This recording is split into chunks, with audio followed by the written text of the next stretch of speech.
জন্য একটা জোরে হাততালি। আমাদের মানুষের কিভাবে আমাদেরকে মজবুত থাকতে হবে আমাদের পরীক্ষার সময়, কিভাবে যখন আমাদের লাইফে পরীক্ষা আসবে আমরা স্ট্রং থাকবো, আমরা প্রভুর হাতকে ধরে রাখবো, কিভাবে প্রভুর বাক্য দ্বারা, প্রভুর প্রার্থনার দ্বারা, যাতে আমরা প্রবলেমে আরো না পড়ে যেতে পারি, কিন্তু যাতে প্রভুতে আরো আমরা আগে বাড়তে পারি, আরো নিজের জীবনের মধ্যে আরো উন্নতি করতে পারি, আর যাতে প্রভুর মহিমা করতে পারি। হাল্লেলুয়া। এবার আমাদের মাঝখানে হেমা আসবে আরেকবার প্রভুর বাক্যকে নিয়ে, তাই হেমাকে আগে ডাকতে চাইবো, আর হেমার জন্য জোরে হাততালি। জয় যিশু সবাইকে। তাহলে আমরা ফার্স্টে প্রার্থনা করবো কথার জন্য। ধন্যবাদ প্রভু ঈশ্বর পিতা, এই সুন্দরের জন্য জন্য পিতা, যে তুমি আমাদের সকলকে দিয়েছি প্রভু, এই সুন্দর সময়কে দিয়েছি প্রভু ঈশ্বর পিতা, তুমি আমাদের সকলকে ইচ্ছা করেছে প্রভু ঈশ্বর। সকাল থেকে আমি পর্যন্ত তুমি সুস্থ সবাই করছেন গায়ে রেখেছো, তার জন্য আমি কোটি কোটি ধন্যবাদ প্রভু। হে প্রভু শুরু থেকে শেষ পর্যন্ত আমি তোমার বলতে বাইকে চাইছি প্রভু ঈশ্বর। হে প্রভু ঈশ্বর পিতা, আমার মন্তব্য তৈরি করো প্রভু, যাতে আমি যা করছেন বলি প্রভু ঈশ্বর পিতা, আমি ভালো করে যেমন বুঝাতে পারি প্রভু ঈশ্বর পিতা, আর যেমন ওরা বুঝতে পারে প্রভু ঈশ্বর। হে প্রভু আমার মন্তব্য আমি বলবো না প্রভু, আমার থেকে তুমি বলবে প্রভু ঈশ্বর পিতা, আমি যেমন তোমার কথাকে রাখতে পারি প্রভু আর বুঝাতে পারি প্রভু, সাহায্য করবে মদত করবে প্রভু ঈশ্বর। আর এই ছোট্ট প্রার্থনা আমি তোমার নামে চাইছি পিতা, আমিন।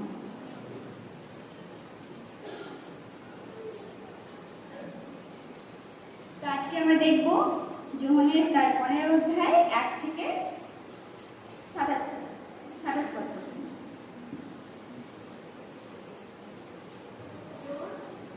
যোহন তার 15 1 থেকে 27।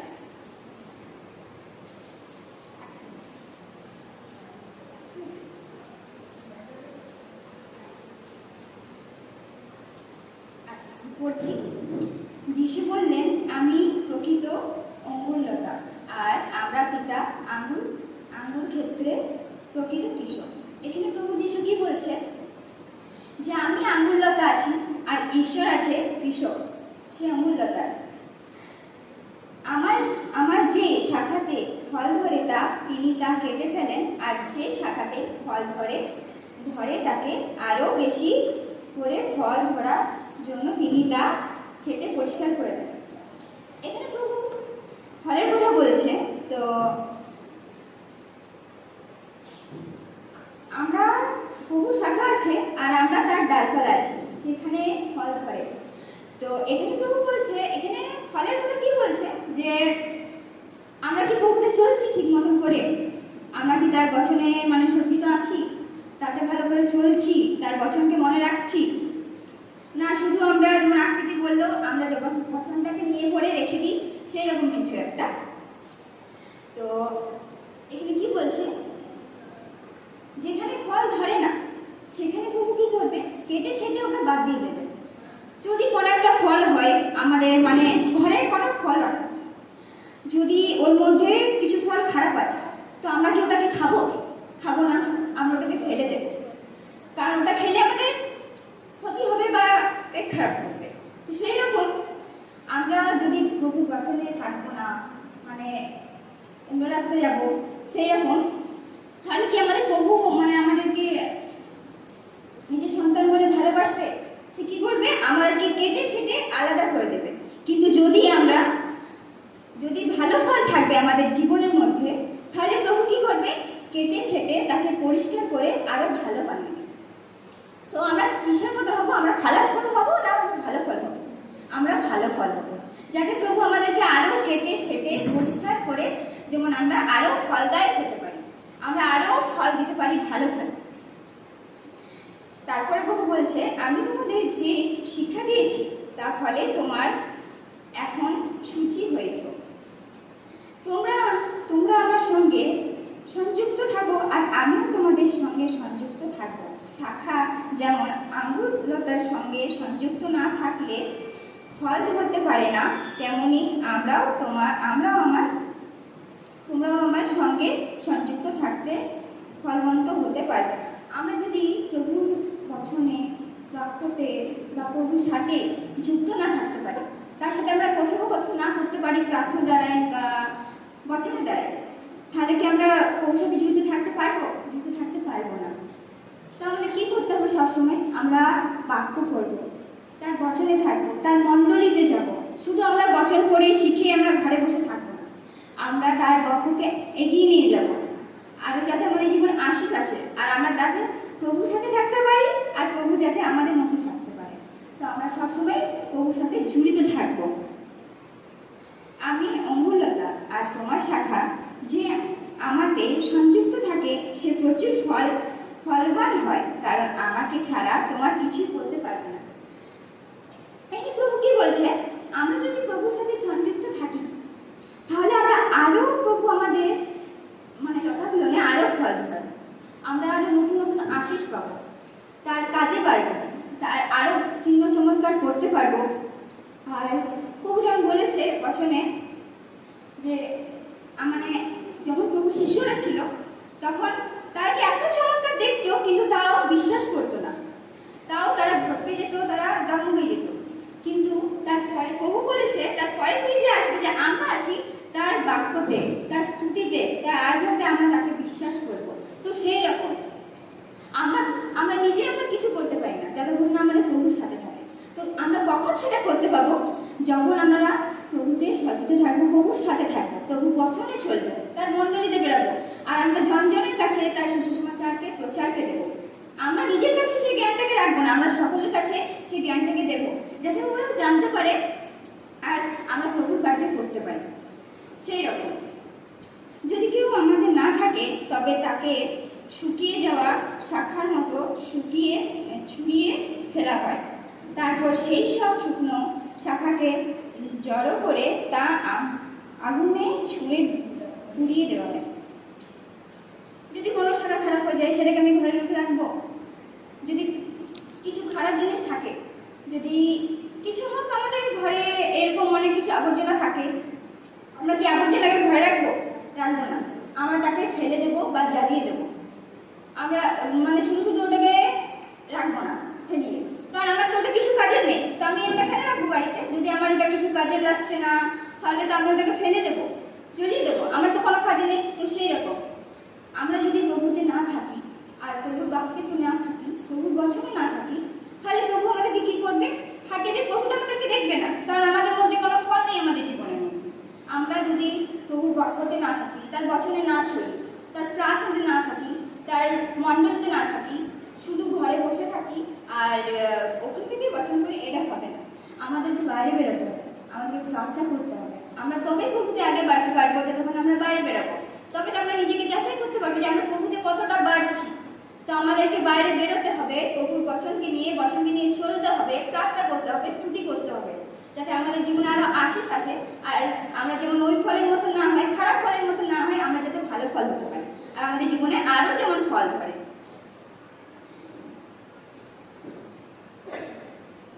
যদি তোমরা আমাদের থাকো, আর আমার শিক্ষা যদি তোমাদের মধ্যে থাকে, তাহলে তোমরা যা ইচ্ছে করো তা হবে। তোমরা প্রচুর ফলে ফলবান হয়ে প্রধান করে যে তোমরা আমার প্রকৃত শিষ্য, আর তাতে আমার পিতা মহিমান্বিত হয়। এখানে প্রভু কি বলছে, যদি আমরা প্রভুর শিক্ষাকে নিয়ে চলি, প্রভুকে মেনে চলি, তার বাক্যকে মাথায় রাখি, ভুল কাজগুলো সাইডে রেখে আমরা যদি প্রভুর বচন আগে বাড়ি, তাহলে কি হবে? আমরা আরো ফলবান হব, প্রভু আমাদের জীবনে আরো ফল দেবে। ঠিক আছে? পিতা যেমন আমার ভালোবাসেন, আমিও তোমাদের তেমনই ভালোবাসি। এখানে প্রভু কি বলছে, যেমন আমার ঈশ্বর ভালোবাসে, সেরকম আমাদেরকেও প্রভু অনেক অনেক ভালোবাসে।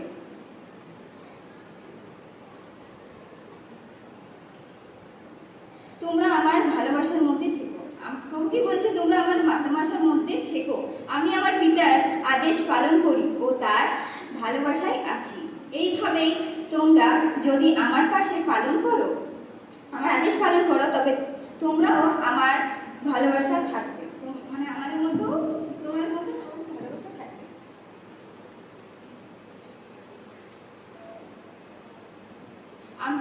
প্রভু যিশু কেমন আছে?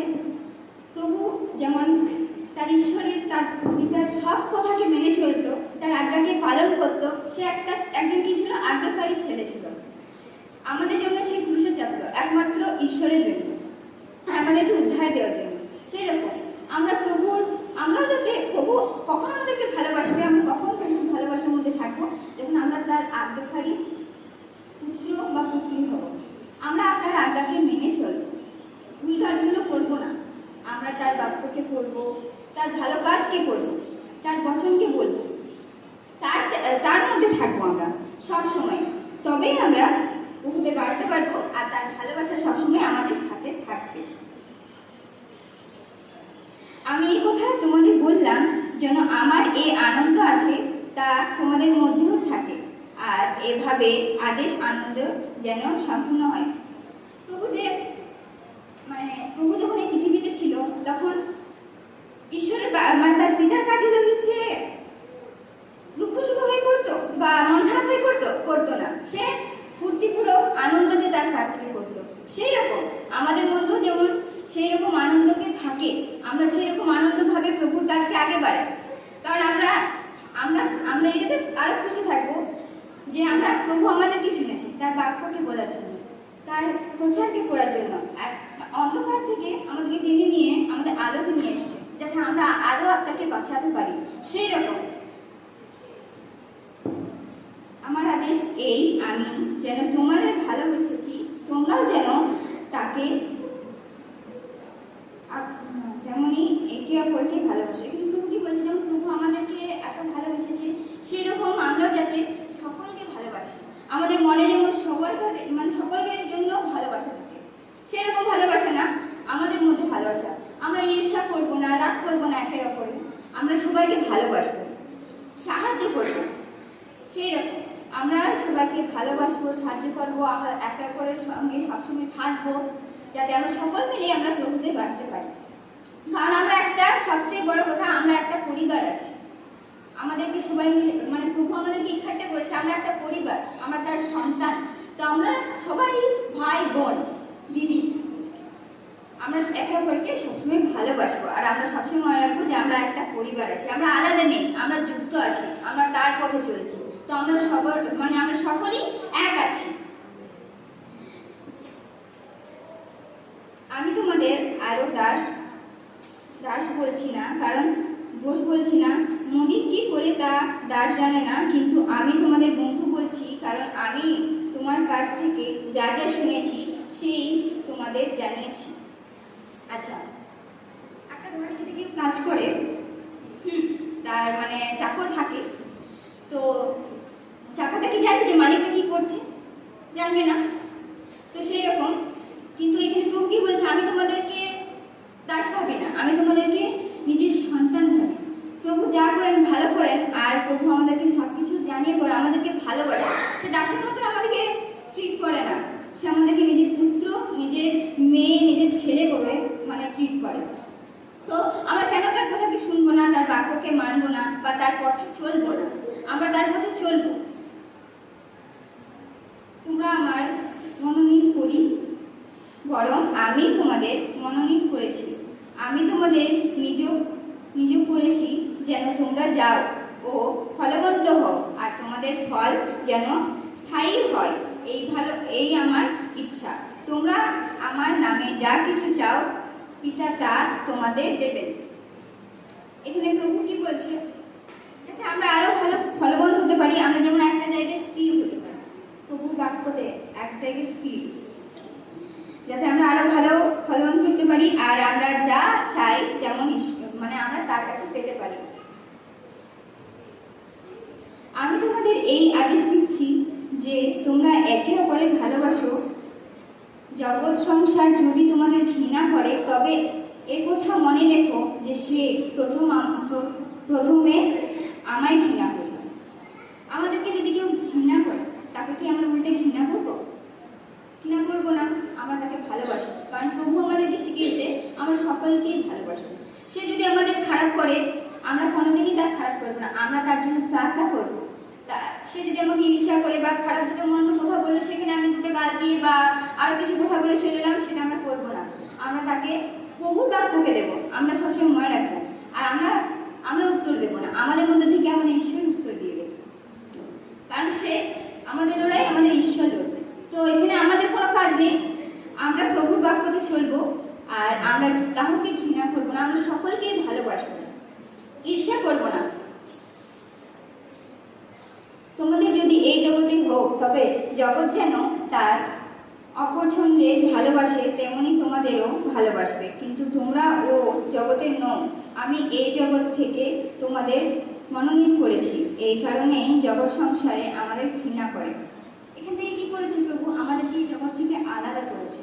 তো আমাদের এটা ঘৃণা করতেই পারে আমাদেরকে। অনেকে বলে যে আমরা চার্চে যে আমাদের বাপ্তিস্মা দেয়, আমরা নাকি গরুর মাংস খাই বা তার রক্ত খাই, কিন্তু আমরা তো সত্যিটা জানি। তো যখন ওরা জানে না, তো ওদের কথাতে আমরা রাগ করবো না, আমাদেরকে ঘৃণা করতেই পারে। কারণ প্রভু এসছে এখানে, আমাদের মধ্যে আছে তো প্রভু বচনও আছে, যেখানে কেউ মানে আমরা প্রভুতে মানবো, তা এটা নাকি সবাই আমাদেরকে ভালোবাসবে, ঝগড়া লাগবে, কথা শোনাবে, ঘৃণা করবে, তুচ্ছও মনে করতে পারে, কিন্তু আমরা তাতে কিছু মনে করবো না। আমরা এটা বলে খুশি থাকবো যে প্রভু আমাদেরকে আলাদা করেছে তার থেকে। ওরা জানে না যে ওরা কি করছে, কিন্তু প্রভু আমাদেরকে জানিয়েছে যে আসল ঈশ্বর কে আছে আর আসল পরমেশ্বর কে আছে। তার জন্য আমরা সবসময় ধন্যবাদ দেবো যে আমাদেরকে প্রভু সে মকাকে দিয়েছে। আর সেই যেমন আকৃতি বললাম, সেই হীরাকে ছুঁড়ে বেড়াতে সে আমরা হীরা আছি। তো এটাকে সবসময় আমরা মনে রাখবো যে প্রভু আমাদেরকে নিজের পুত্র বলে স্বীকার করেছে আর আমাদেরকে আলাদা করেছে। তো আমরা ওইদিকে ওরা যা বলছে বলুক, আমরা ওদের কান দেবো না, আমরা সবসময় প্রভুতে মন দেবো, প্রভুর কাজ করবো, আমরা প্রভুতে মানে মগ্ন থাকবো, অন্য কিছুতে না। যে শিক্ষার কথা আমি তোমাদের বললাম তা স্মরণে রেখো। আমাদেরকে প্রভু যা শিক্ষা দিচ্ছি আমরা সবসময় তাকে স্মরণ করবো, মনে রাখবো, হৃদয়ে গেঁথে রাখবো। একজন দাস তার মনিবের থেকে বড় নয়। তারা যদি আমার উপর নিয়ন্ত্রণ করে থাকে, তবে তারা তোমাদেরও নিয়ন্ত্রণ করবে। যদি তারা আমার শিক্ষা পালন করে তাতে থাকে, তবে তোমাদের শিক্ষা পালন হবে। তারা আমার জন্যই তোমাদের প্রতি এগুলি করবে, কারণ যিনি আমাকে পাঠিয়েছেন তাকে তারা জানে না। প্রভু এখানে কি বলছে? অনেকেই ঈর্ষা করবে বা করবে, কিন্তু ওরা তো জানে না যে কে পাঠিয়েছে, ঈশ্বরকে। ওরা জানে না যে ওরা পাপ করছে বা কি করছে, কিন্তু আমরা তো জানি। তো আমরা তাদের জ্ঞান নেবো না, আমরা শুধু প্রভুতে থাকবো।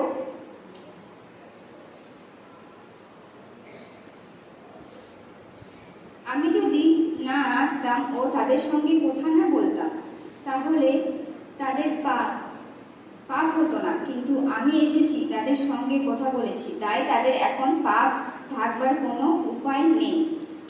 যে আমায় ঘৃণা করে সে আমার পিতাকেও ঘৃণা করে। এখানে প্রভু কি বলছে? যে আমাকে ঘৃণা করে সে পিতাকেও ঘৃণা করে। এখানে আমরা যেহেতু প্রভুর সন্তান আছি, তো এখানে কি আমাদেরও মানে ঘৃণা করার কথা হয়েছে? যে আমাদেরকে যে ঘৃণা করে সে তো আমাদেরকে ঘৃণা করছে না, সে আমাদের ঈশ্বরকে ঘৃণা করছে। যে কাজ আর কেউ কখনো করেনি, সেরূপ কাজ যদি আমি তোমাদের মধ্যে না করতাম, তবে তাদের পাপের জন্য তারা দোষী হতো না। কিন্তু এখন তারা আমার কাছে দেখেছে, আর তা সত্ত্বেও তারা আমাকেও পিতাকে উভয়কেও ঘৃণা করেছে। শাস্ত্রে এই বাক্য পূর্ণ হওয়ার জন্য এইসব ঘটল। তারা কারণে আমার ঘৃণা করেছে। আমি পিতার কাছে থেকে একজন সাহায্যকারী পাঠাবো, তিনি প্রত্যেক আত্মায় তিনি যখন পিতার কাছে থেকে আসবেন, তিনি আমার বিষয়ে সাক্ষ্য দেবেন। তোমরা লোকেদের কাছে অবশ্যই আমার কথা বলবে, কারণ তোমরা শুরু থেকে আমার সঙ্গে সঙ্গে আছো। আমরা প্রভু শুরু থেকে সঙ্গে আছি, কারণ প্রভু আমাদেরকে এখন থেকে শুনিনি, সে আগে থেকে শুনেছে আমাদেরকে। যখন আমরা মায়ের গর্ভে থাকি তখন থেকে, হয়তো ওর আগে থেকেও। তো যখন সংসার জানে না যে আমরা কার পথে চলছি আর ওরা কার পথে চলছে, ওরা ধ্বংসের দিকে যাচ্ছে, কিন্তু আমরা প্রভুর কাছে যাচ্ছি।